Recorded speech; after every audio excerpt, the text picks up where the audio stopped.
Before today's episode, I wish to acknowledge the traditional owners of the land, the Wurundjeri people of the Kulin Nations, and recognise their continued connection to the beautiful land and sea.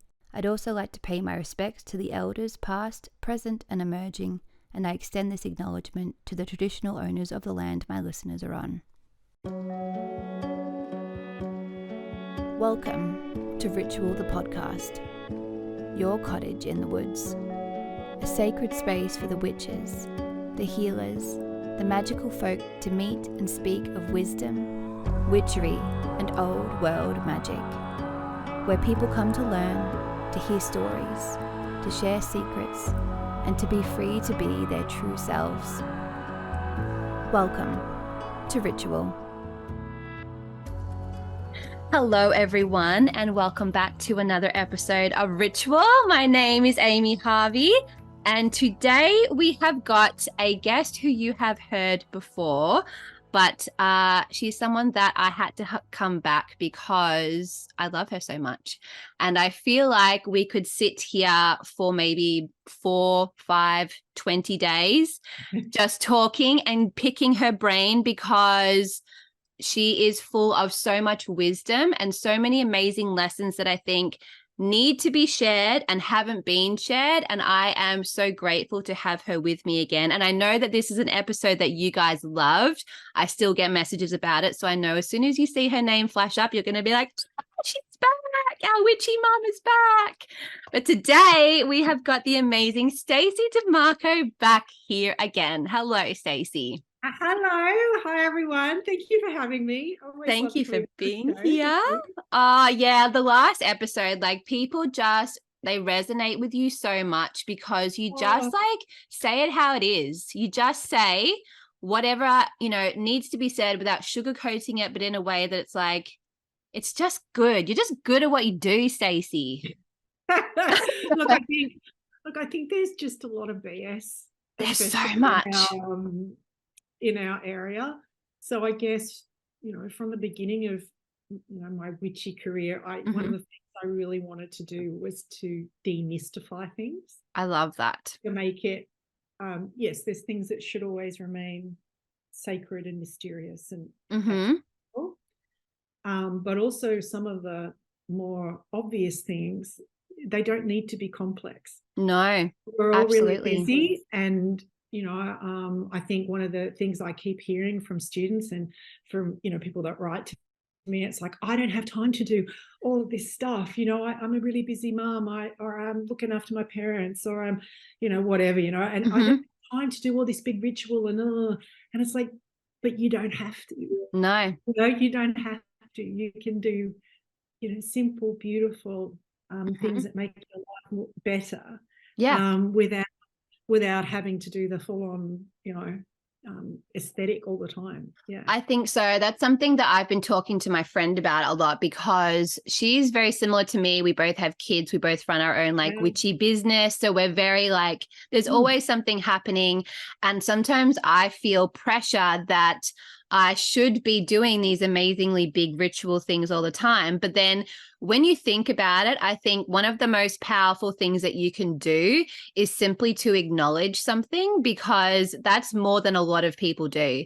And when you have a Sabbath and a star is coming up, you might get to it and go, I honestly have no fucking time to sit down and do a ritual or make a big feast. But maybe you could sit outside and just acknowledge the fact that nature is changing, the season is changing, and you might notice that flowers are coming out or something like that. That in itself is a really magical, small, simple ritual. Observation. Yeah. The idea of observing, watching the signs of nature. Right now, as we're talking, it's spring. Really, it's the end of winter, but spring in the southern hemisphere. Thank God. and for weeks now, I've been watching the different birds come in. This is the way I always know, right? I'm listening. Oh, whipbird's back, or all the fairy wrens are starting, and our big sea eagles we see are starting to do their dance in the sky together. Oh, cool. I know and the breeze has moved, and things like different plants are coming up, and my bees are a lot more, out there doing their thing, Mm-hmm. So, that observation is a very key part of, paganism, right? Yeah. Which, this earth honoring path of the witch, So I think, you're right. Just, one of the things I'm getting some students to do at the moment is, to sort of ram home this idea that every moon is a magical moon. Yes. Just all the memes we see at full moon, all the memes we Mm-hmm. might see starting now on new moon. Every moon is a magical moon. Yeah. If you know how. And, I'm trying to get to go outside 5 minutes every night. 5 minutes. If you can't find 5 minutes for yourself, there's something a little bit wrong. Absolutely. Right. So go outside and look for the moon and just sit there and look and let yourself feel what you feel. And you're going to find every moon is a magical moon, even that sort of boring one that's a half moon that sits there, it's kind of nothing for anybody. But if you know how to use that moon magically, it is just as powerful as a full moon. I agree. My favorite moon is the dark moon. Yeah, because I'm like, it literally. Hello. This is Ragnar, everybody. Hello, Ragnar. He's saying hello. You'll probably get a bum in a minute. This is his favorite thing. Everyone his bum. There you go. Thank you so much. Lovely. Thank you. I feel very, very honored. Very special. All of you have just been blessed by Ragnar, right? We're going to have a good day today. Yeah. I love that the dark moon is kind of like the forgotten child, because everyone's like, the full moon got it banished, the new moon, blah, blah, blah. But the dark moon, it like has this amazing deep wisdom and quiet. And I love that, because everything is so go, go, go all the time. But the dark moon just tells you to stop doing everything and just simply think or be or just feel. And I love that. It's the place of full possibility. Yeah. People think of it like the void. There's nothing there. It's boring. So much there. And it's like, oh my God, it's my favorite. Like, I'm born on a dark moon, so I like that anyway. But the idea of my, like a dark moon bath, like bath, lots of salt, get in, just sit there and let everything I don't want go. Right? I love that. Right, release it. And guess what? We all get a chance to do that once a month. How good is that for your mental health? I know. Just sit there, let it be. And then the next day you're planting the seeds. The next day you're planting seeds in that fallow field, right? You've got the new moon. So I find that dark moon, new moon combination super great, right? Like super powerful. So, I make sure if I'm going to do any lunar magic, that it's that combination. Yes. That combination. And what do you think, Ragnar? Yeah, what do you think? Like, dark moon, yeah. Ragnar and my other cat Axel, they go crazy because my house, the arc of the moon comes across this time of year. Nice. The house. So they go absolutely crazy when the moon comes in. So his favorite moon would definitely be full moon, definitely. Yeah. And all his power. Yeah, all that power. Yeah. Now I'm not going to ask about how you became a witch, because we already talked about that. If people haven't heard it, then you need to go back and listen. Go back to the last one. Start listening to this now. But I will ask, because the first question is always, I've kind of disappeared into the shadows. Ooh, I kind of like very that. mysterious. Like I like it.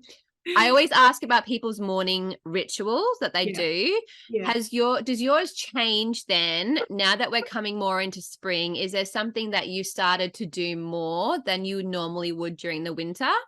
Well, I'm up earlier, right? Like, because I tend to get up with the light, right? Yes. I'm one of those crazy, early risers. Me too. So I will get up, at the moment it's quite early, first light, and I will go outside and I'll do a little bit of power raising, like energy raising, just putting my feet in the dirt, pulling up, connecting in with everything. Yeah. Literally 5 minutes. Like before I shower, before I, like if the dogs are really hanging out for something to eat, I might feed them first. And then always got to feed the dogs first. Yeah, you need to feed all the children first. Yeah. And then I'll go out and do that, and that grounds me, and it focuses me in some way for the day, right? And this is, I think, really important to do, in particular if you know you've got a huge day ahead. Yeah. Right? Like you're thinking, oh my God, I've got this huge day and I'm a bit worried about it, or I've got this hard meeting with someone, or some complex thing you've got to do. Just plugging in, that's what I call it, just the plug in, the morning plug in. It just gives me a groundedness, a connection, a nice firm connection, and then I've got this beautiful feeling of I can pull in whatever I need elementally, even think about it like that if you're not pagan, but just pulling in whatever I need to pull in, right? And I always feel like I'm much more prepared for the day when I do that. Yeah. And then if it's a special day, let's say it's one of the 8 celebrations of Wheel of the Year, well then I might do something different to that.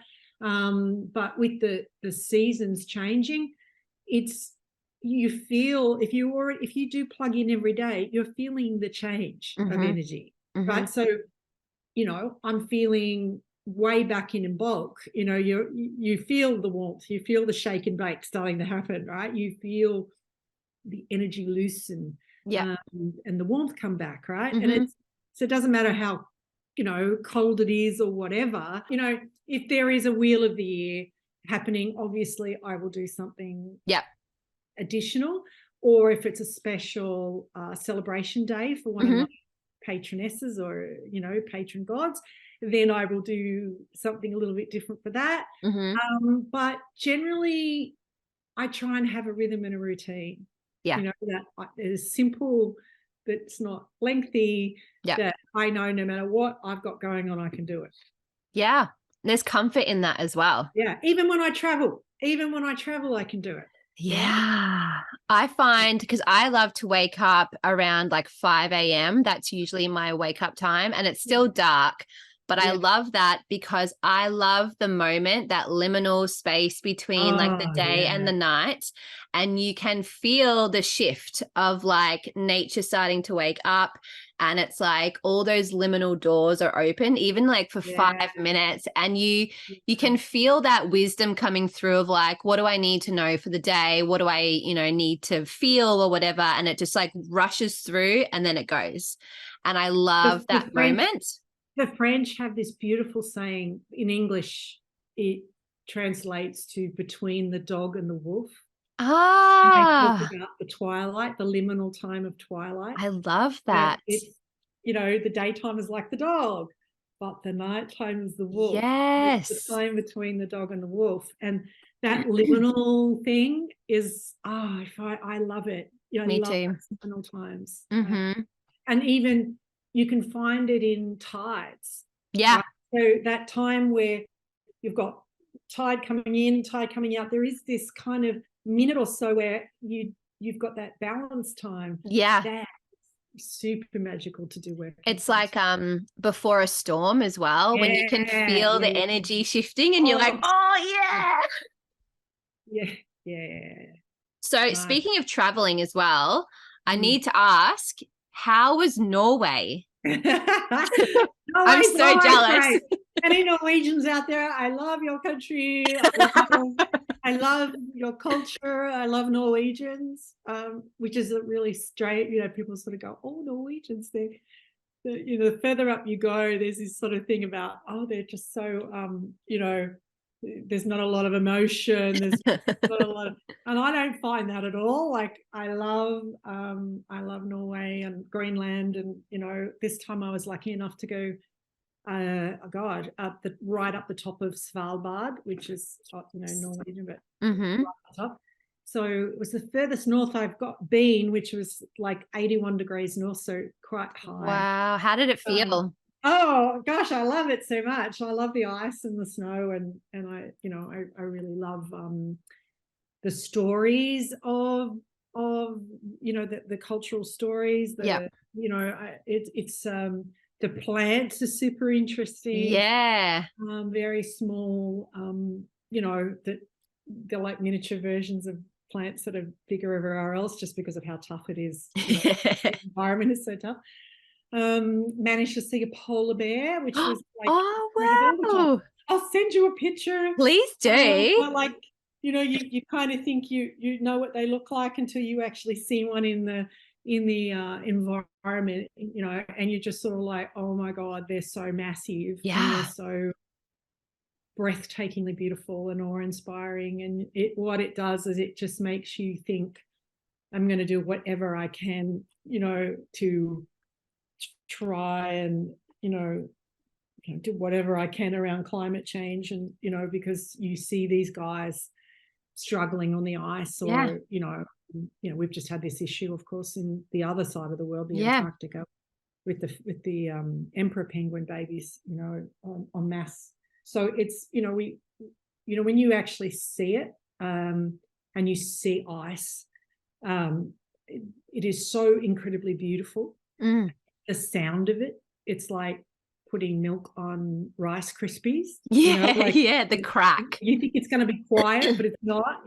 Snap, crackle, pop everywhere you go. And you think historically, these absolutely crazy explorers, that's all they've got a death wish. That's all I've got to say.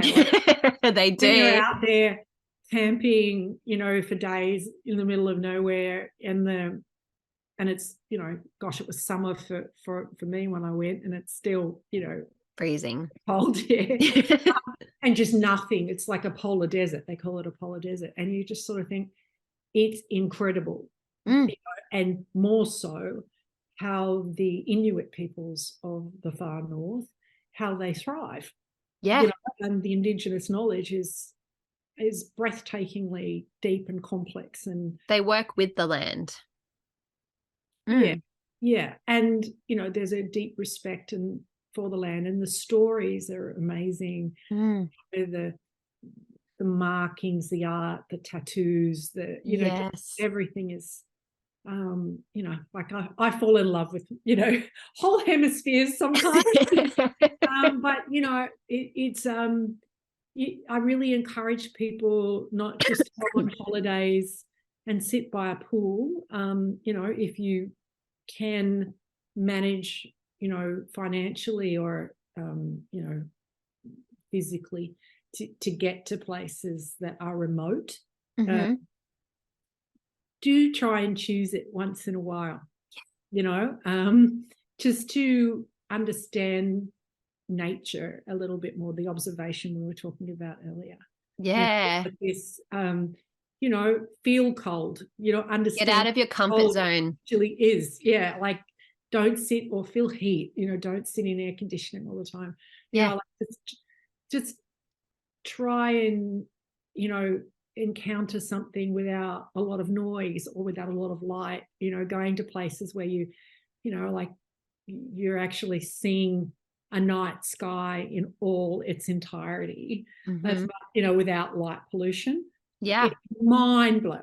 It is mind-blowing, right? So we have places, dark reserves in Australia, and they're pretty much all over the world now. So, going to one of those and actually seeing what a sky should look like outside of the city, it just deepens. It cannot help but deepen your connection with what is.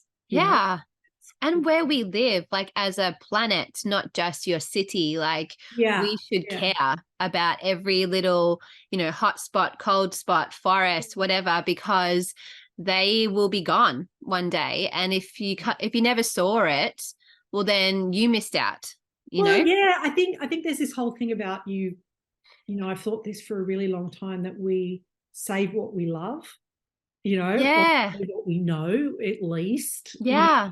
So I think, my husband and I have done a lot of hiking in the Tarkine in Tasmania, and it's super remote. Like, the area that we go to, you actually can't walk in. You've got to get a little boat and go in and walk for days.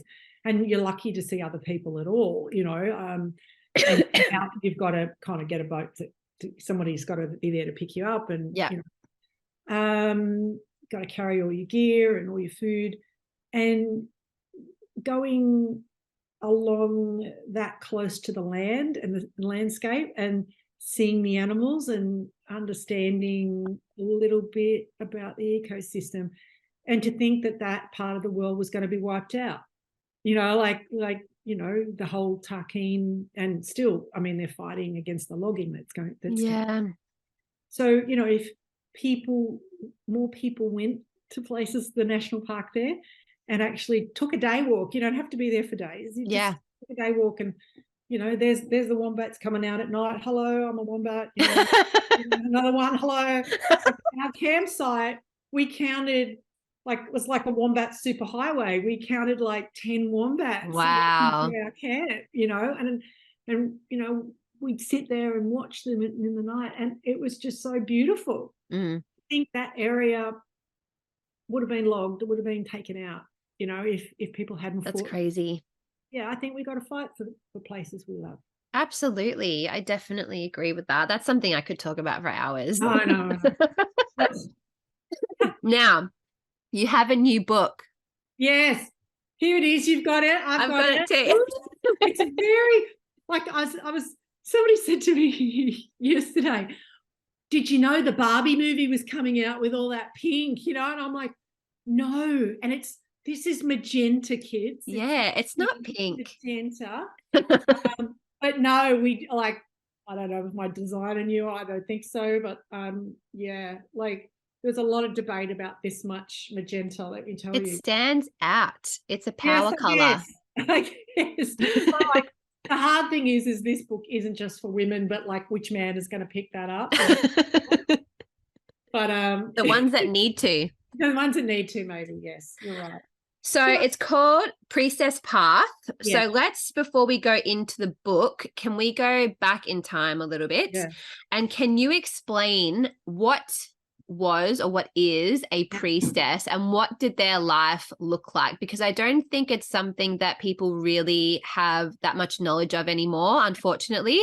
So what exactly was a priestess? Okay, so if we want to go back into time, okay, way back. Let's go way back. Way back. Most cultures had some kind of spiritual or religious practice, right? And there were people that were the conduits between the people and the gods.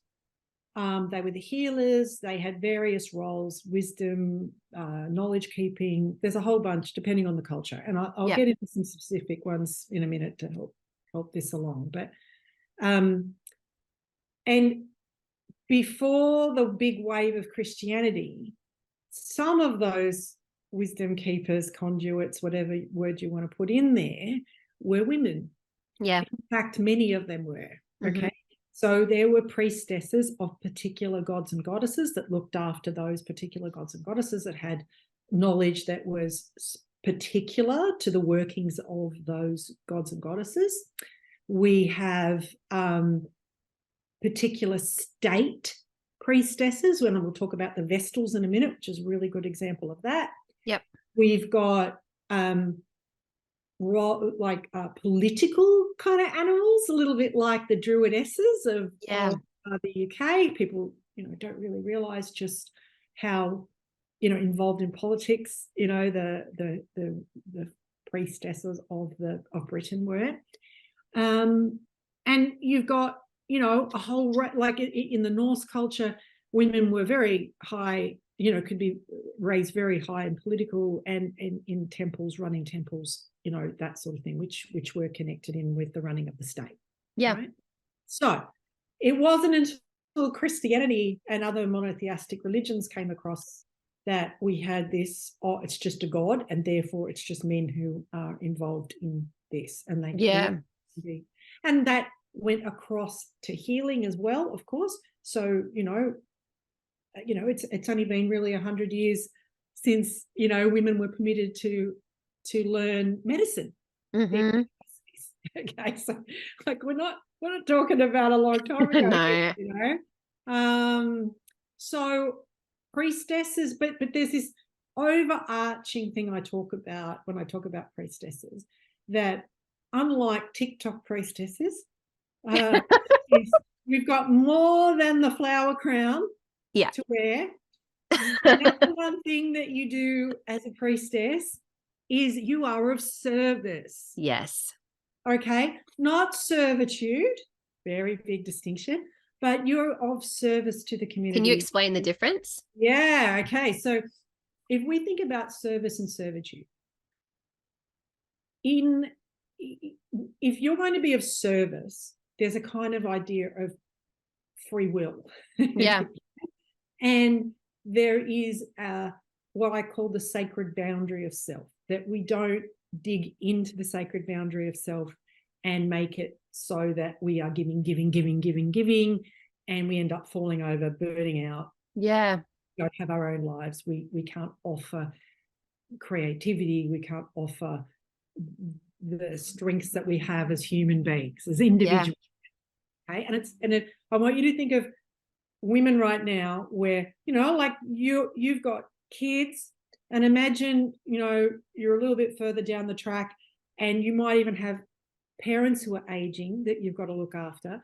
And I know a lot of women sort of around my age that have got sort of grown-ish kids and they've got an elderly parent and they're squashed in between. Yeah. Caring, and then hang on a minute, what do I got? Where's my life?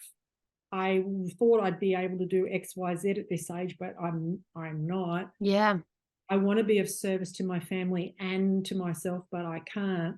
So therefore, they're locked into servitude, right? Which is I'm having to do it. I have no choice.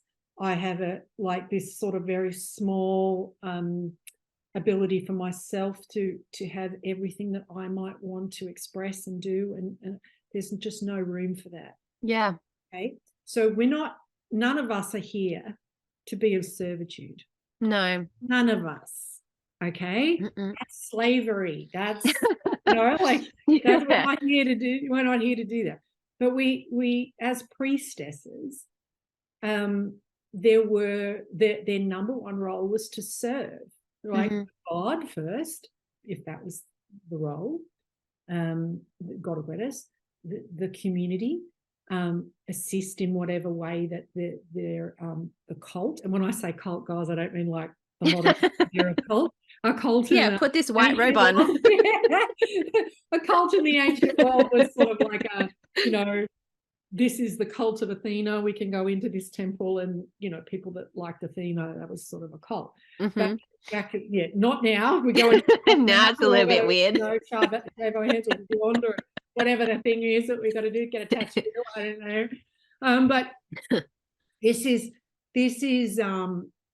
depending on the mysteries of that cult, depending on what your service was. Mm-hmm. So the clear example, very famous, the Vestals, which were the priestesses of Vesta in ancient Rome. In the middle of Rome, there was a fire, because Vesta is the goddess of the hearth, of the hearth. This idea of keeping the home fires burning. In the middle of Rome, the biggest, empire at the time, you have this amazing round building that has the fire, and that fire can never go out. So the Vestals have to tend that fire. Wow. It's kind of like the idea of the heart of Rome, but this heart. Yeah. Which is very, very beautiful. Vestals were brought in at 6 years old. And whoa. You had to be generally patrician, which meant the higher caste in Rome. Everyone wanted a daughter as a Vestal, right? Because it was very politically good, and you could say, "Oh, I have a Vestal in my family." It's a bit of a flex, a great flex, yeah, like a priestess flex. And the Vestals had to remain virgins. Okay, they had to remain pure to be able to do the work of Vesta.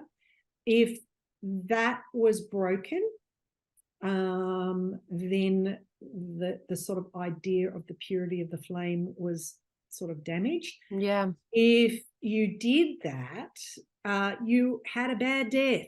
They would bury you alive. Oh, yeah, not good. And we know that because we found Vestal tombs, which is not great. You trained until you're about 16 to 18, or from 6 all the way through. Wow. And then you started doing the proper work, as a fully fledged Vestal. The Vestals, and here's the real flex, right? as a Vestal, you were educated, girlfriend. You were educated just like a male, of a higher class. You were able to mix with politicians. You were able to go through the streets of Rome and not have to be veiled or hidden. Wow. And people would bow down to you as a Vestal, right? So you had great respect as a Vestal. Yeah. We know firsthand accounts of Vestals after a certain age in their 30s, they were relieved of duty. Mm-hmm. And everyone wanted a Vestal as a wife, right? I can imagine. Wow, I got a Vestal. But Vestals were, why would you, as a Vestal, after all this freedom and, you can do what you want really, except for hang out with a man, and all this important work and all these connections, why would you marry? I know, Right? unless he was like So really good. Vestals didn't marry, right? They were like, no, I'm okay. I'm all right. I've seen I'm going things. to be a translator, or I'm going to be this or that. Yeah. Jobs, right? So some married, yes, and that was a flex for that family that, yes, there's a Vestal family. And some of those Vestals were able to kind of, create whole dynasties of other Vestals, and super, let's say influential in their city, right? So, if you wanted something done, you might go to an ex-Vestal to try and buttons to make it happen. So, but a lot of the Vestals did not marry afterwards because they could have a good life. Yeah, they didn't need to. Had their freedom, right? You could see it would be quite a interesting dynamic with because obviously men had a lot of power, especially for and so imagine having a wife who is educated, who has seen everything, who knows everyone, who's so respected, and then you almost have to compete for who is like you'd need someone very open. But not just that. She knows the secrets in a lot of ways, right? So because one of the major things that Vestals did is if you had a contract or you had a birth in your family or you wanted to adopt someone or you wanted to place your will somewhere, you would get a lawyer to write it out and everything would be signed and witnessed by a Vestal in the temple. Then it would be put in for safekeeping. No electronics. We can't have things on the computers, right? Like so it would be put in for safekeeping with the Vestals. So the Vestals knew everyone's deep dark secrets. Yeah, and it was obviously confidential, and that was part of what it is. But they still know. When you leave, hang on, baby. I know who he's leaving it to. I know where the money is. I know, you want them to be your friends. You want a Vestal on your side, I would have said. And then in ancient Greece, the Heraira, which are the priestesses, the temple priestesses, they obviously looked after the gods or goddesses that they were looked after, that they were assigned to. But also they too were educated. Yeah, they too had a different kind of standing. And if you think about it, if you are a priestess in like Athena's temple or the gods of war, Mars, that kind of thing, you have a very big kind of say in what happens in war. Yeah, what happens in the running of a state like Athens at the time. So there's power in those priestesses, and then you've got like Britain, you've got the druid, the druids and the druidesses, and you often have a female druid, high ranking, let's call her a priestess, and she, Julius Caesar, here we are again, poor Julius Caesar. Right, that you can read the works of Julius Caesar, passed down obviously, and he talks about some of the exchanges he has with the Britons, with the Druids, and how kind of like I can't believe it, I'm negotiating with a woman. Yeah, heaven forbid. I can't believe how bloodthirsty they are and how they fight and they make magic before even the fight. Everyone's scared of them because of the way they look. and they take my men and they put them in cages and they burn them up in trees. And, you know, like, I just still can't believe that I'm negotiating with a woman, you know. So it's, you know, all the different cultures, you know, have a different way Yeah. dealing with the priestesses, or who priestesses were and what their jobs were. Hey everyone, I'm just going to pause today's episode for a moment. I hope you're enjoying it. It sounds super interesting. If you're enjoying this podcast and you're thinking, hey, how could I support this show? Then the best way to do that is to jump over to Patreon and become one of my patrons, where you'll get access to additional content, videos, bonus episodes of Ritual with Amy Harvey, that is me, learning tools to help you on your witchy path, and special discounts to my online store, rosethorncottage.com. Take it away, voiceover guy. That's right, simply head to patreon.com/Rosethorn Cottage to get all the goodies and support your favourite podcast in the entire world, Ritual with Amy Harvey. Now, back to the show. They almost have like a Valkyrie kind of vibe to them as well, where they have that power that people just don't want to mess with, because knowledge is power, but also they could whoop your ass if they needed to. Yeah, some of them, yes. Yeah. And look, you know, it depends on, you know, the cultures. You know, some of the far north, you know, you and I were talking about Vikings, the show Vikings, and, you know, the priestess is there, you know, like They were right in there. You know, crowning a king, to births, deaths, you know, like all of this sort of thing. The whole of the culture of the gods and goddesses there ran through everything. Yeah. You know, so the first parliament was in, you know, in the Northlands, right? Yep. So, you know, there is a really big connection between not just spiritual power, but actual administrative power in a lot of these cultures. Yeah. Absolutely. And so then jumping forward to now, what does a priestess look like now? Because it is a term that does get thrown around quite a lot. Yeah. Yeah. But what would you say that a priestess is now? A priestess is of service. Mm-hmm. I'm just going to repeat it, right? So a real priestess is someone who serves. Yep. Right? Either the gods, the community, that whole thing. Mm-hmm. But also, you know, if you look at all the training, all the priestesses that I know, you know, some of them are elders, you know, Yep. in communities.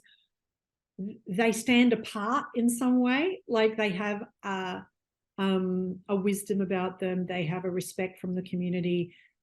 The biggest difference now is, back in the day, they were supported by their community. Okay, so as if I'm serving the community as clergy, let's call it clergy, right? Or as, you know, as a priestess, I get my food paid for. I get accommodation. I get, you know, I get the advantage of being able to actually work with, you know, my community. Sort of like Christian churches now, you know, you go to a Christian church and there's a priest, you know, he gets his accommodation, he gets paid, he gets support. We don't have that equivalent often, No. right? In other cultures, yes, but in sort of Western culture, it's pretty rare. You know, people will often say, oh, why don't you guys, you know, you guys meaning pagans, why don't you have a community? Why, you know, like, what, you know, a clergy, why don't you go out and do this and this and this? And it's sort of like, I actually do go out and do, you know, end of life. I do go out and do beginning of life. You know, we were talking, you know, like I've sung so many babies in, right? It's great. Yep. But I don't get paid for that. No. I don't get paid for my time. I don't, you know, I, in fact, as part of my my tradition, which is the Artemistic tradition, we are present at births and we receive no payment, right? That's part of, if we are training someone year and a day, we do not charge for year and a day. You know, I'll charge for, you know, like the workshops I do and all of that. But if I'm training someone seriously, there is no payment for that. That's part of how it's always been, how it's been passed along. But back in the day, that priestess training someone would have been paid by the community.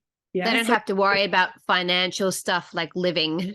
No, right. Yeah. So, the priestesses that I've worked with, that I've done training with, they've never asked me for a cent. Right. But in return, in reciprocity, I am giving my all. I'm giving my time. I am passing on that tradition. Yeah. Right. So I will do the same. Right. But I can tell you the amount I would cook a meal.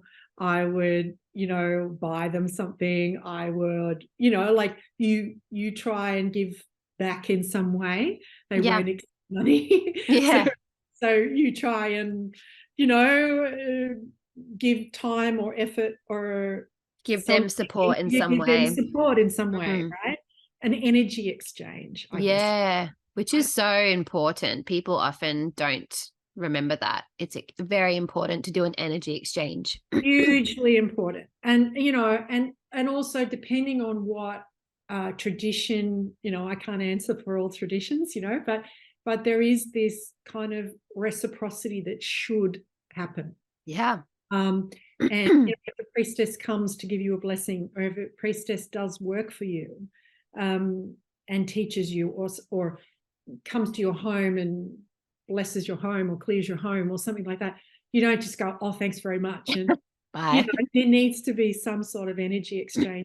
It's kind of a manner thing anyway. I think so too. But that's the main difference. And still, I think these days, priestesses are educators. Yeah. So you need to be. Yeah. So if I think about, the priestesses I've worked with, they are educators. That's the number one thing, right? That we try and pass on lessons to the younger people or the people that are interested. And it's not just about the magical techniques or the techniques of that tradition, which is, sure, that's one thing that's important. But it's also, I guess, what the key to this book is about is how to build your power from the inside out. Because I think really importantly today, we've got a lot of pressure outside in, especially as a woman. Yeah. You need to look this way. You need to act this way. You need to, have thighs this big. You need to, whatever it is, like you need to use this beauty product. I always find this, because I've come from a marketing and PR background, journalistic background, that for me, it's really easy to see how a problem is created, and wow, this thing is a solution. It's amazing. Like this problem that you didn't know you actually had, 7 signs of aging, whatever. Here's a product that fixes the 7 signs of aging. Did you realize there was the 7 signs of aging yesterday? No, actually, I didn't. Now there's 12. I've got to find this thing, right? So it's, and if you've been around long enough, you see the trends in beauty, right? Like, when I was sort of a teenager growing up, you sort of had the 80s or whatever, and there was a look. Yeah, there's always a look. Yeah, there's always a look, right? And I can tell you, I didn't have that look.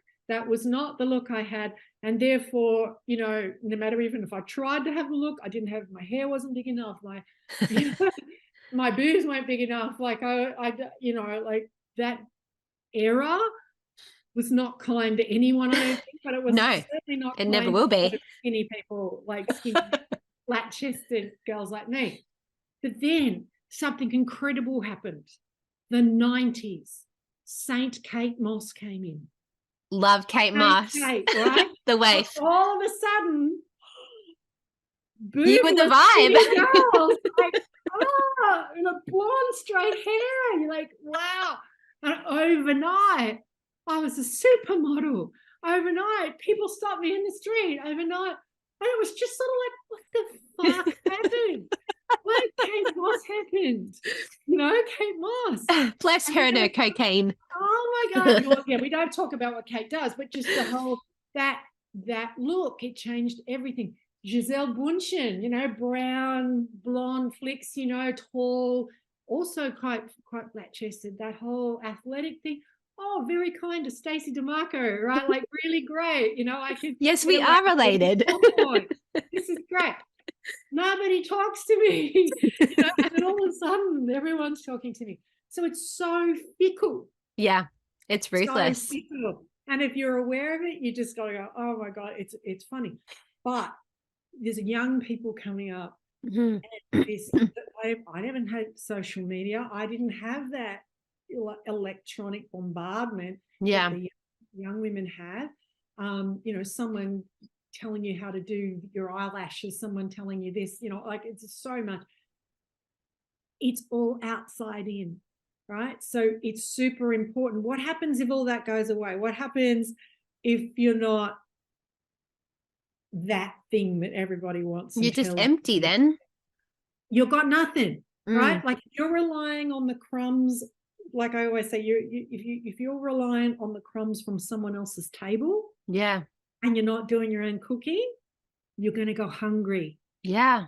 And you're going to go thirsty. And we see a lot of thirsty people on social media. Look at me. Here's another selfie. Tell me you love me. Right. And it was sort of funny at first, but now it's not funny. Now it's a problem. It's a problem. Mm. So this book, above all, is looking at some of the lessons of training when you train to be a priestess, or when you are training to be of service. Yeah. You have, or in witchcraft in particular, you have to have this strong core. Yeah. Right? Because you know what? The first thing someone's going to go is, oh, you're a witch. What kind of evil bitch are you? Right? You're So weird. are you going to stop? Are you going to be, you know, like quiet? Are you not going to tell anyone? Are you going to hide who you are? Okay, well, then you probably shouldn't be practicing. No, it's not for you. It's not for you. Okay. And, you know, the number one thing when I, on my graduation day, you know, you're asked to make some vows. And one of the things that I said was that I would try and always bring honor to that word. Yeah.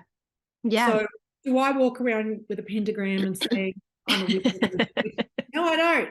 Like, don't need to. You know, like people at my gym would probably have no idea. People like everyday people, no. And when someone asks me, what do you do? I'm an author. Which I am. That's what's on my tax. I'm an author. Yeah. Right. What do you write about? Non-fiction. I write I do, right? And I write about the moon, and I write about ancient history, and I write about priestesses, and I write about all this stuff. And then they'll kind of go, they'll put it together, or they lose interest. Yeah. You can see the change. Yeah, all good. I'm boring. I'm a non-fiction. I don't write novels. I'm so boring. I'm a ghost. You know? And then the ones that are interested, they go, oh, kind of like witchcraft, paganism, or something. And they kind of know, and you go, yes, I'm a witch. And then you've got that more of a connection rather than the wow thing. Yeah. And you want to talk to those people. I want to talk to those people. And we have a great conversation. It's always good. But if I led, you know, when I first was working out how to do this, if I led with, I'm a witch, there was let's say a wide variety of reactions. And back in the day, you know, I'm talking 25 years ago, you know, like there would have been a really high percentage of those that was not positive. Yeah.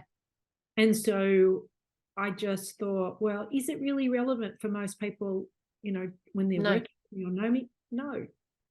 Like I worked in the corporate world and nobody knew until I came out with my first book, and then I had to tell them. Yeah. But I think that's like, I felt that when I was starting on my path of like, oh, what are people going to think? What are people going to think? And then I felt like the day that I went, I actually don't care if anyone found out.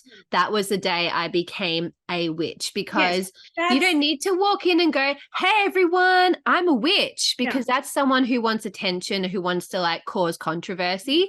But if you go, I know I'm a witch, but I don't need to explain to you what I am, because I don't walk into a room and go, excuse me, what are you? What are you? Are you a Christian? Are you a Buddhist? Yeah, I don't give a shit. I don't give a shit. Right? Yeah, unless you want to tell me, and then I'm Yeah, and I'll talk to you about it. Yeah, I'll ask you lots of questions. So if someone said, I heard, like, and sometimes people will say this, you didn't tell me, like you didn't tell me that I saw your book in a bookstore. You didn't tell me. I'm like, what did you want to know? Like, Yeah. and then sort of like, does it change anything? I didn't tell you what to have for Only breakfast 3 years, either. does it change anything? Oh no, but like you didn't tell, Well, it's kind of like, if you want to know, if you had have asked more questions, I would have told you. But Yeah. like, it wasn't really the interest factor there. Yeah. Right? So, like I often, my husband is a medical professional. He's a doctor, specialist doctor, and we've got all these really interesting specialities, that come to dinner or whatever, and someone, like one of his friends, like come in and what do you do? And they'll say, oh, I'm a urologist. And I'll go, why do you want to be a dick doctor? Why is that? Right? And they're like, oh, well, and there's always I love it. story. Like, and like when I see them, we always have a little joke, they do, this particular guy does a lot of vasectomies, right? Mm-hmm. So they have one whole day where they do nothing but vasectomies. Just snip everywhere. Right? And then I'm like, how many dicks on the dance floor today? How many did you have? Oh, we did 16 today. Record. Wow. Actually, I think his record's 18, but like, yes, that's a lot of penises to see. That's what I think. But, super interesting when you ask them why. Always a great story. Yeah. Someone else, what do you do? I'm a cardiologist. Like, wow. How many chests have you cracked? Oh, we try not to, but when we do, yeah, it's a big deal. Pretty serious. All about it, and you're like, thank God I'm not squeamish, because they're talking about that in great detail, and it's so interesting, right? But I'm asking them. The point is, I'm asking. So when they come and say to me, what do you do? I'm an author. And what do you write about? And then I'll talk, and if it gets to that, all good. Yeah. Right? But if it doesn't, all good too. Yeah, exactly. You need to ask the first question to be able to get anywhere first. The conversation. Yeah. Absolutely.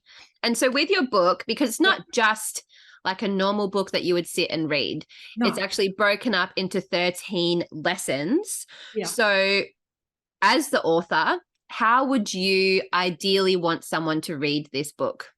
I love the idea of doing it like a year and a day. Yeah. Like 13 months, there's tasks and everything. So you just read one lesson a month, makes it easy. We're all busy people. And then it's a progressive change over time. Yeah. Right. And that's the way I teach it too. I've been doing, obviously the workshops around this year workshop. And that gives you constant, gentle change over time, which I think is the best way. And that's the way we've always taught. But I can't help myself when I read a book like this, even with tasks, like I read the whole book. Me too. And then I go back and I do. Yeah. Because you soak it in, and then you're like, okay, now I kind of get the gist. Yeah. So I would suggest you read it all the way through, and then you go back and you get yourself a journal, and you do your tasks once a month, and then it's no big deal. Yeah. Do you know what I mean?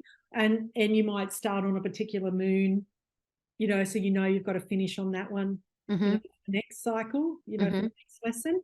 That's an easy way. That's a good way to do it. Yeah, I kind of keep track that way, and then you're going by the lunar cycle as well, rather than, but I've made it small enough bites that it's not hard. And I know how everyone's busy. I'm busy, you're busy, little kids, like it's hard. So I've sort of made it joyful as well. Like some of it is hard work. I've got someone who's going to the second one, which is the second lesson, which is know thyself, right? Yes. That's really easy, but it's a lifetime. And one of the things that I'm sort of asking people to do is to consider what their values are, like what is important to them. And, this particular, the people often get caught on that because there's just so many things that are important to me. How can I just pick 10 or 5, right? But you know what? If you just stop for a minute, be gentle with yourself, you are going to find that there's things that are very important to you that you must have to be at your best, right? And that a really easy way of telling your values or knowing yourself a bit better is to understand what pisses you off. Yeah. Right? Like, so what you don't like, and let's say, there's somebody, and you really don't like them because they're not very generous. They're mean. They're just not, there's no reciprocity. They're just self-centered around resources. Yep. So if that is really annoying to you, chances are you have a value around generosity. Yeah. Chances are you have a value around reciprocity and being generous with your time, effort, resources, those sorts of things. So I always say, don't just look at what I'm attracted to. No, that's the wishy-washy stuff. On as well, right? It's often easy for certain people to do it that way. Interesting. And what I love about the book as well is because you do get a lot of books like this, and I feel like there is a lot of words, and sometimes you can kind of get a little bit bored with it. But I love in all your books, actually, you're in them. Like, your attitude and sass is in the books, and I find that so good because it's like you're sitting next to me reading it, and you kick people up the butt when they need to. Like, one of them was I kick myself up the butt. I mean, the amount of mistakes I have made. And I say that, I did this, don't you do it? It's good. It's good though. It just brings life into it as well. Like, one of them was about Hecate, and the first sentence was like, be respectful. And I'm like, yes, or she'll be pissed at you. Look, I remember the very first spell I ever did, and I've written this in some other book, I can't remember which one, but I had a couple of people go, oh my God, I was laughing my head off, thinking about you, a young witch doing this. But I thought, because I'm going to be a witch, to go for the goddess of the witches. Totally. Everyone does. Party, even though I had a relationship with Artemis anyway, but I thought, oh, I'm gonna go for the the darkness, and I'm gonna And so I decided I was going to call her at my local crossroads, right? So my local crossroads was traffic lights. Good. And I was going to do that at midnight because that's when you did it. Of course. And I was going to go down to the crossroads with garlic and, a whole bunch of... All the things? Yeah, all the things, right? And so I remember walking. It's dark. It's cold. There's hardly anyone there, but it's I'm walking towards traffic lights. And then I realized, oh, okay, so there's cement. How am I going to bury this stuff at the crossroads when actually there's a pavement? It's a bit of a problem. Yeah, so I'm watching, I'm like, okay, so I just need to find the medium strip that's closest to the crossroads, right? So I'm thinking of all this. I'm not thinking about my focus and my purpose and intention for doing it. I'm thinking of all logistics. And as I'm going along, I'm thinking, I'm starting to get a bit scared because there's no one around, and I'm thinking someone could get me. I could literally die. Yeah, I could die. And then I'm thinking, no, Hecate's going to be there, so I don't have to worry about that because she's going to smite anyone who's no, I don't have to worry about that. So I finally get there, and then I realize I didn't bring anything to bury it. So then I take my shoe and I'm digging a hole, and I'm not going to bore you with how ridiculous it is, but there were people coming, very spiritual, and they're looking at me like, crazy bitch. What is that someone who's drunk? And they on power, and I'm like, oh, this was a bad idea, right? But you make these mistakes. I mean, but to her credit, her cardi turned, she's like, I really felt that her cardi You tried. You tried. dog barked and the wind came up and I was like, oh yeah, this is great.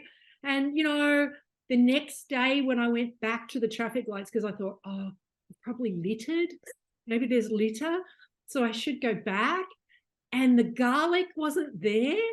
And I was like, Whoa. oh my God, did I'm she take so the garlic magical. with someone else? Like, it's so magical. Like, probably someone saw the garlic and cleaned it up. Like, I don't know. But then A possum's dying of garlic poisoning. Why are you all making mistakes like that? But I guess we all have to do it. But I want you to know that the path is littered with mistakes, and as long as you don't hurt yourself or someone else, it's okay. Just be mindful. This is the big thing I always put: be mindful around pets. Please. Be mindful around children. Leaving stuff out. Please don't poison the things you look after. That's right. But other, and including yourself. I mean, gosh, like I've got some plants that I, in the past, I'm very careful with plants now.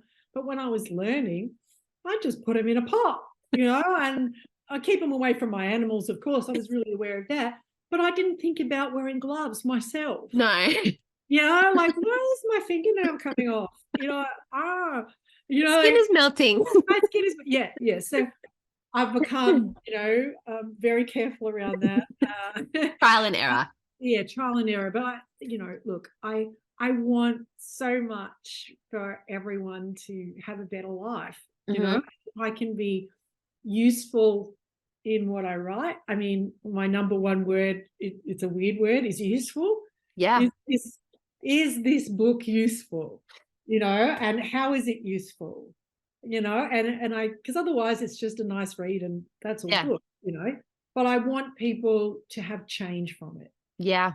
I want people to be able to, especially women, busy women, I want, you all to have a better life. I want you to have more freedom. I want you to have, and the number 13 here is you impacting the world in a bigger, deeper way, right? The great circle, what we call it, the great work, right? Yep. And, when you are going through, my temple system anyway, you have to dedicate a great work, right? Something that's beyond yourself. It's not just for your family. It's not just for your husband or you. It's something that is going to take a little bit of sacrifice and some time, and it's going to impact the community. It's going to help you show your service. So I would love that, imagine if everyone who read this book ended up doing a great work. Amazing. You've left the world in a better place. The world. Yeah, we changed the world bit by bit. And it doesn't have to be this massive thing, right? It can be this joyful thing. I love that. That's very powerful. Can I ask? Yeah. Because you've got the little bow and arrow. Yes. Is that because you work with Artemis? Yes. I love that. Is that your dedication to her? She's a focus, right? Yeah, she's a hunter. Yeah, she's a hunter. She focuses, and also she was, her cult was one that specialized in assisting girls and women. Very feminine aspect. So there are no men working in that particular temple system. It was very, very female orientated. I wanted to tell you because I know you work with her, and she is one who hasn't ever really stayed with me for a long period of time, but I feel like she comes in when I need her the most. Yes. And when I had Poet last year, his birth was such a trauma party. Everything that could have gone wrong went wrong. He was 3 weeks early. I had COVID and I'd never had it before, but I got it then.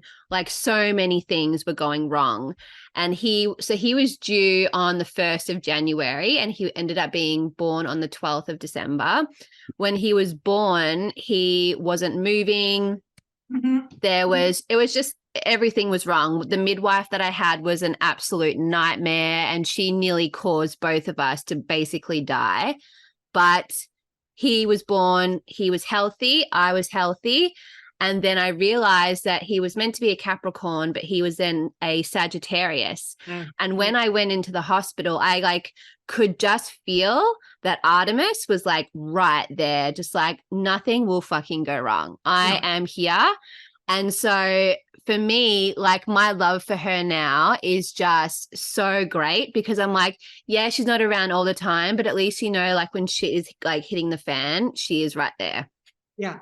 Well, she's in the ancient world, she was the goddess of midwives. She was the goddess of childbirth, as you know the stories, you know. She gave assistance to her mother as Leto was giving birth to her twin Apollo, right? Mm-hmm. In ancient Greece, young girls were sort of dedicated to Artemis. So, you know, their athletic carnivals, their education, their sort of ability to run free, you know, as young women, that was all Artemis. You know, there was, you know, at 13, you changed, right? You could be dedicated to whoever you wanted, but as a young girl, you know, Artemis was your protector. Yeah. So, and then again, when you were pregnant and giving birth, she was the one, you know, that the women would pray to, that you know, all the offerings would be made to. So it's really interesting, as you know, she is not married herself, but she is the one looking after the women. Yeah, so, I love that. Just so beautiful. Yeah, her mythos is just so like, it is beautiful on so many levels, but it's also very feminist. Yeah, you know? Like she, you know, like she turns, you know, Actaeon, who's perving on her in the forest, you know, she gives him a chance. Don't look, you know, like, I'm giving you a chance, but he keeps looking, keeps perving, right? So, you know, all right, well then there's justice that needs to happen. Yeah. Right? So there's, you know, there's all of these beautiful stories that come from being able to look after women or be with children and women, but not have to go down that pathway yourself, which I really relate to, having children myself, you know, although I'm married, but, you know, going and working with women and young women, you know, but women of all ages, giving them strength and helping them along in, you know, whatever way I can, is the key to this. Absolutely. Right? The key to this, right? So it's just like, in a way, some of this work is a great work for me. Right? Yeah, absolutely. Yeah. Because it has a ripple effect. Hopefully. I mean, otherwise it's just a nice, it looks pretty on the shelf. It's a very pretty color. I'm cool with that. Now, as we say, I'm not for everyone. No one is. There's a lot of annoying people out there. Everyone. The quicker we work that out, the easier it is. Now I will ask, because I feel like this is something that I don't think enough people talk about, because I feel like there is shame in it, especially in this day where it's very Instagram life. Everyone needs to be perfect and on it, and like there's no issues ever. Everything is great. But I feel like spiritual burnout is a big thing, something that I feel like I'm kind of going through as well, because for me, my work is my practice. I have it, you know, in like my business, in a podcast, I write about it, I talk about it, but then I'm also expected to practice and then talk about what I practice. And now I'm kind of like, well, I don't have anything. I feel nothing. I feel completely empty. But if you say that, people will be like, oh, really? I've never felt that before. So guess what? Okay, so I am so glad you brought this up. Okay, so I am someone who has always been a hard worker. Yeah. Okay, so I've been sort of brought up, you know, I've got a blue collar background. My family have been hard workers, and you know, like I've always been self-motivated. I run my own business like you. Exactly. Our practice is part of what we It's are. our whole I life. am my business. Mm-hmm. You know, no one else is going to write these books but me. So, you know, at the moment, I'm packing parcels, beautiful parcels for everybody. Right. So, you know, I am my business. For the first time since I've written my first book, which is, you know, we're getting on like 20 years, maybe 18 years, something like that. I'm actually taking a time in the next to the end of the year where I am not producing a manuscript, right? Where I'm not working. Mm-hmm. I'm stopping, Mm-hmm. pausing, dark mooning. You're Right? dark mooning it. I'm dark mooning. Now, that, when I first thought about it, was kind of scary to me. So scary. Right? Because you know, it doesn't mean I'm not going to do anything. I've still got a business to run. I've still got, you know, I've got 2 decks that are due, that are not due, I've got product, and I'm going to have to kind of, you know, like this is the new 2 decks, but I'm not producing. Mm-hmm. Yeah. And I desperately need that time to refill the well. Yeah. Because I was feeling very burnt out. I was feeling like I was expected to just produce. When I told, you know, publishers, you know, other people that I have, you know, contracts with, that I'm, you know, they're used to Stacey Demarco going, oh, got this idea, blah, blah, blah, blah, blah. And they're used to go, oh, awesome. Sign a contract. Yeah. When I basically said I need some time, you could have heard, you know, a pin drop in a way. Yeah. Because it's like, okay, yeah, all right. And then the time doesn't make money though. Not all right. Well, you know, I felt like it wasn't that I didn't have ideas or I didn't feel empty, or it wasn't like that. It was just bone tired, mate. Yeah. Just bone tired, right? And also I want to have joy and play. And when I write, I love to write. And if I'm not feeling good about that, there's something inherently deeply skew-if. Yeah. Okay? So I want, you know, like you said, you know, I feel like you're sitting next to me and we're having a conversation and it's fun and it's irreverent, and that's the things I want in my books. Yeah. But if I'm not feeling that, well, that's missing. Express it, right? I won't. So I've decided I'm going to take that time, which gives me some renewal time. Yeah. Gives me an ability to be able to rethink how I want to do things. Because I can tell you, there was moments in the last sort of 6 months where I've gone, you know what, I don't think I want to do this anymore. Yeah. To be honest. That's what burnout will do. Yeah. I think I'll just keep my practice to myself. It's too hard. There's too many critics, you know, like I can put a post up that's, you know, deliberately provocating, you know, which is which is good because I want to start conversation. But sometimes I put a post up that says I like oranges, and someone will just say, what are you, racist against apples? So you hate apples? Yeah, so it's I hate those people. I was like, oh my God. Right. So it's kind of like, all right, I've got a really good sense of self. I've got a really good sense of like strength, and I know who I am. I don't much care about what other people think of me, all that sort of stuff. I demonstrate that the principles in my book, that's all good, right? But if you're tired, if you've got other sort of needs that aren't being met, if you feel like, oh my God, I'm slipping into not service but servitude, the lack of freedom.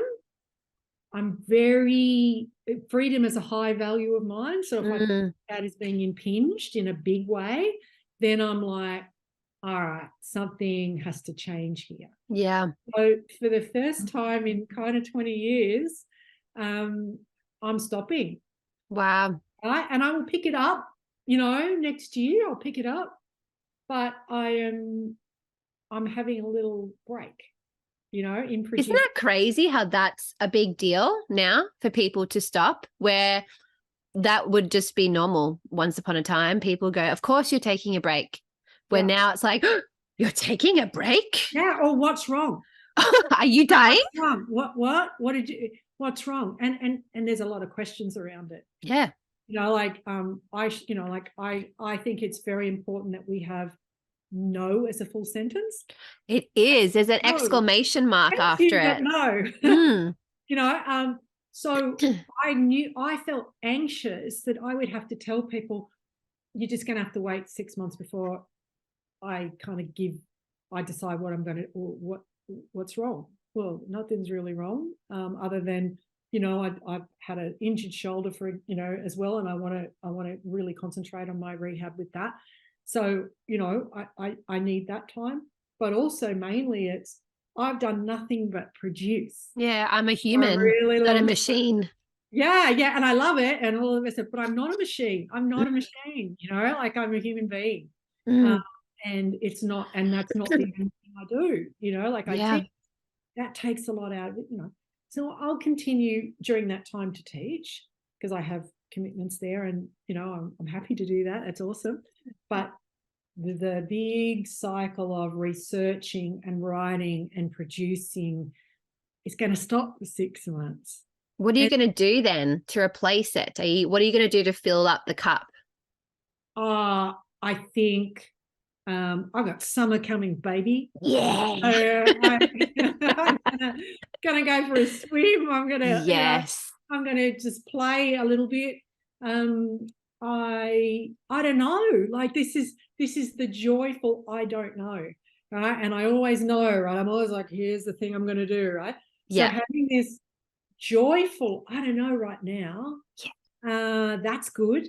And I've got, things I want to catch up on doing, there's all these little jobs. I'm sure you've got all these jobs that you haven't had a chance of doing. But having no time pressure to do them is such a good thing. Yeah. I need to open my hive and check my bees on the weekend. I haven't had a chance to do that. Harvest some honey, maybe. So there's all these little jobs that I've had to put up, because it's been a very intense period, professionally. So, this garden. Yeah. Oh my God, I want a garden. I haven't had a chance of, a nice week in the garden would be fantastic. Yeah. I haven't done a whole week. I've done, a weekend or a day or whatever. But I've got all these planting I want to do. And, I have other art I like to do. And I have not been able to do any of that because I've been so busy producing. Yeah. So I'm excited to take my own advice. Yeah. And you know what? I think doing stuff like that, because people will say, like, what am I supposed to do if I'm not doing my practice? I'm like, well, to me, like one of my biggest things I love to do that fills me up is I love reading.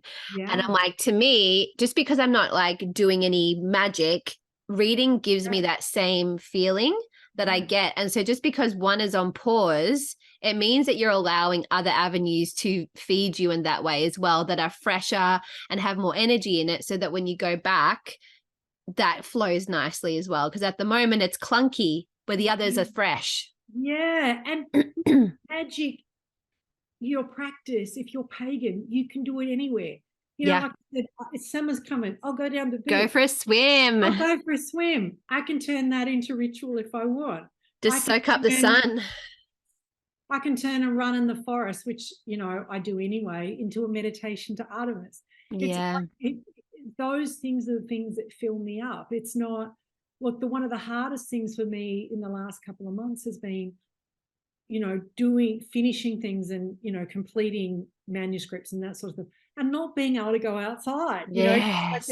I can go outside for an hour or whatever, but I've got a very strict schedule. You want freedom. I want to be able to go, I don't know what I'm going to do today. I love those days. Wow. Having not having sort of a list of things I have to do. Yeah. You know, and I feel like I've still got, like I said, I don't want people to think I'm not doing anything. I'm still running things. I'm still teaching. Just being lazy. Yeah, I'm just laying her up. That'd be great. But, you know, you can't just stop. I'm No. the way business is set up, I can't. But this is less, right? And this pause enables me to just, like you're saying, fill the well, right? And not just fill the well, fill it over, like let it Overflowing. fill it, right? Until I'm like, ooh, I really have the urge that I want to create this cool thing. Yeah. Right. And right now I don't have that. And I'm not scared of that. That's a good thing that I've got everything out there that I need out there. You know, like I've got these 2 beautiful decks that are coming that have already, you know, been done. They come out for Christmas. And I've got this new manuscript that I've put in, which will be next year. And I'll tell you, it's called Queen of the Sun, and it's the companion deck to Queen of the Moon. Ooh, yeah. All the solar stuff. I love solar energy, like solar magic. So God, cozy and yummy. Yeah. So everyone's kind of like moon. I'm like, no. Hang on a minute. As a Leo, I soak up the sun. Yeah. So like you'll love this deck. It's all oh my God. Beautiful, right? So like Kinga's doing, you know, like the cover is we're working on the cover. It's going to be absolutely beautiful. So Queen of the Moon was very silver and, you know, grey. So magical and beautiful. Yeah, so this one's gold, right? So I love it. Yeah. So like that's going to be amazing. And I so enjoy writing that because I love the solar gods and goddesses are so interesting to write about. And the solar cycle itself is interesting. Mm-hmm. It was a good one to kind of put a pin in and go, okay, that's it for the next little while. Yeah. That's it. I'm done. And now I'm going to renew and have some time where I'm going to breathe a bit. Oh my God, what do I want to write about? Like, what do I want to create in joy, you know, and magic and play and, you know, so I this burnout thing, mate, it's real. Yeah. And anyone out there who is experiencing this in any way, it doesn't have to be just magical burnout, but burnout in any aspect, you need to stop. Absolutely. You need to stop and observe what's going on, you know, lighten your load. You know, most of us can't just stop. And like I said, stopping, you know, I'm just lessening aspects.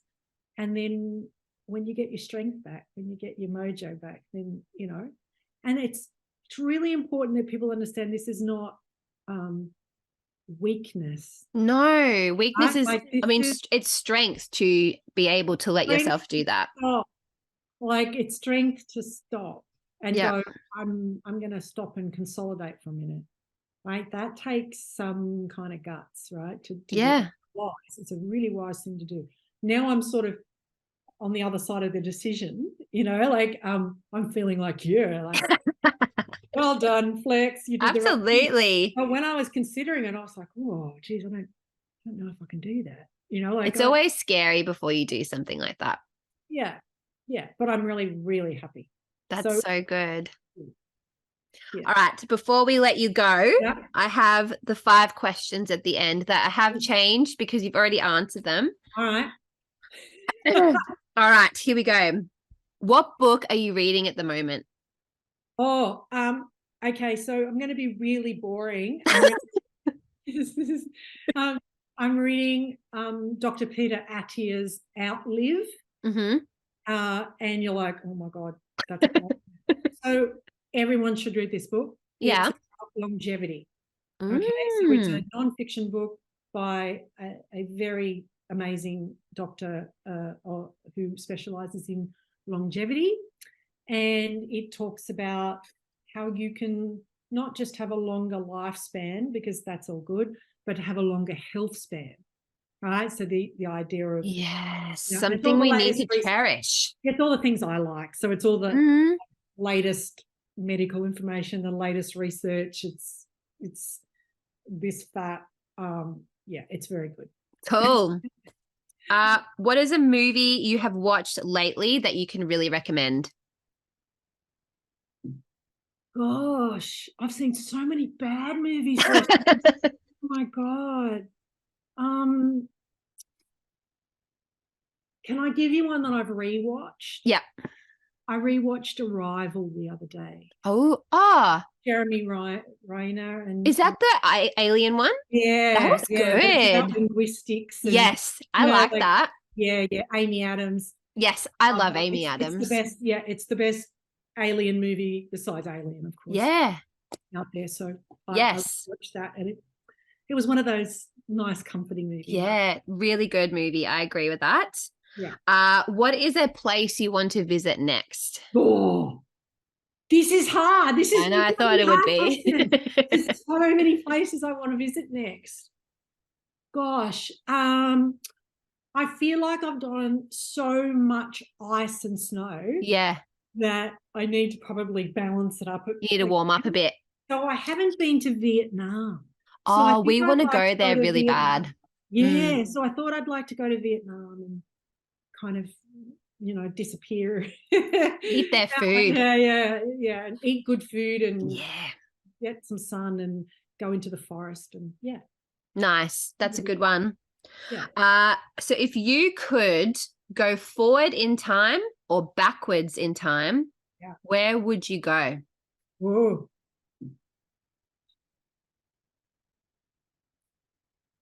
See, everyone thinks that it's so cool to go backwards in time because you've got this stereotype idea everything was better. So I actually don't, because like no antibiotics. Yeah, I like living. Yeah, I like, there's no plague. I like that. So for a really short period of time, Yeah. I would like to go back to kind of Louis the 13th, 14th, Yeah. and check out Versailles and wear a very amazing dress. Be extra. And be extra, because I'm not. Yeah, I'm so not that. But I have a really great love for French history and French art. Yeah. So I think I would like to go then and see Versailles come to life. And, I know they used to like wee in the corners and do that sort of thing, which is that was fun. kind of bad. But I think that would be fun for a week or so. And then I could come back before I got the plague or something. Yeah, or beheaded, whatever. Well, one would hope one didn't get beheaded. Like, yeah. Like, I love the idea of, because Versailles had this incredible riding forest, like you ride horses. Yes, yeah. So, and the French, here's my craziness. I know all about like French Olympics coming because I've got friends that French equestrians. They're opening Versailles, all the gardens in Versailles, to do the equestrian events. Oh, that'd be so beautiful. Oh my God, like amazing. So I would probably like to ride the King's Forest. Yeah. At that time. That'd be beautiful. That'd be amazing. In that dress and yeah, I think that's the thing. If you're going to travel back in time, you'd want to be really rich because no matter what time you go to, if you're poor, you're in big trouble. I look, I love the idea of being kind of, like I don't really like class structure, but there is, if you're going to go back, you want to be rich. That time, rich and powerful. There for getting your head chopped off times, a guillotine. As long as you're not there for that, you're going to be all right. Yeah. Agreed. All right. Last question. What is your perfect day? Oh, one that I have no plans. Yeah. This is just one of the ones coming up. Idea. That I can be out in nature wherever that is, like whether I'm snow, beach, whatever. That I can be with people I love. That I can be with my dogs and cats and, have an aspect of that. And that I can learn something new. Like one of the great joys of my life is continual learning. Yeah. And one thing I really like about myself is I don't have an ego about beginner's mind. Yeah. Like I don't care about starting from the beginning with things. I might get really frustrated once I get to a level I'm plateaued, but learning something new is great joy. I So love I that. continue doing that as I age. As I become a 111-year-old. I have no doubt. That's the oldest woman in Australia right now is 111. I reckon you could beat that. Well, did you see? I don't know whether you guys saw Miss 111. She credits her longevity to going to the gym 3 times a week. Because it's mind over matter. Wow. Keep your body strong. Yeah. And then as long as your mind is okay, it's all good. Right? So I kind Good of on like her. her standing there with her dumbbells and Don't mess with me. super inspiring. So cool. There's no excuse then, is there? No, look at it go. Wow. Like I showed it to my mother who's in her late 80s, and she's like, yeah, I've got my kettlebells. I'm almost there. Yeah, it's all good. Well, thank you so much for being here. Everyone needs to go and get your book because we got to have that ripple effect happening. Everyone's going to go and put some greatness out there. And also look out for all your decks that are coming out. I saw a picture of one of them and they just are so beautiful. Oh, look, there's 2 coming out. There's one that is new for me, children's deck, and it's called Wishcraft. Oh. And it's got like the illustrator, it's so beautiful. Like there's a rainbow fox on the cover. My daughter will love that. Oh, well, I'll send you. She'll love it. As I get a copy, it's beautiful, just beautiful, beautiful, beautiful. And the other one is the Oracle of the Universe, and it's all the constellations and it's all the nebula and stars, and it's kind of a cross between astronomy and astrology. Oh, beautiful. Like it's Kinga has done the most beautiful job. Like we got some images like that are kind of from the telescopes. Wow. And she has just done this incredible work on them. So if you're into the Zodiac, for example, there's all the story, the mythos of the Zodiac. That sounds so cool. They're both absolutely beautiful. So yeah. And also everyone needs to go and buy your amazing diary. Oh, you got to do it. I've got your 2023 one right here as well. Oh, great. Saves my life. Well, the new one, hang on, I should have one on the table here. Hang on a minute. Hang on. There we go. So then the new one, that's the new one. You do a good job. Well, look, the designers, Kinga does beautiful design. It's so nice. But it's so funny, like this is sort of a menagerie of all different animals. There's a sun bear and, toucan and cheetahs. And I love it. It's so cool. The very first time we did that, like these crazy kind of, you never find all those animals together. Right?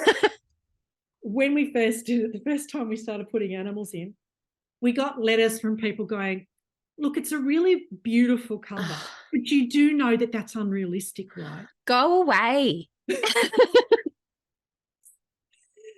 like, you try. It's a diary, right? Like it's not real. It's a diary. But now everyone's used to it. So thank you for your patience. Yeah, it's so beautiful. Well, thank you again for being here. Everyone needs to go and check out Stacey. She's just good at everything. Oh, thank you for showing everyone your magic. Thank you. It's so important that people have role models out there, of different kinds of magic, and what you're doing is really important. So thank you. Thank you very much. Well, we will hopefully see you again for another episode. Oh, thank you. Come back anytime you like. Thank you so much. All right. See you later.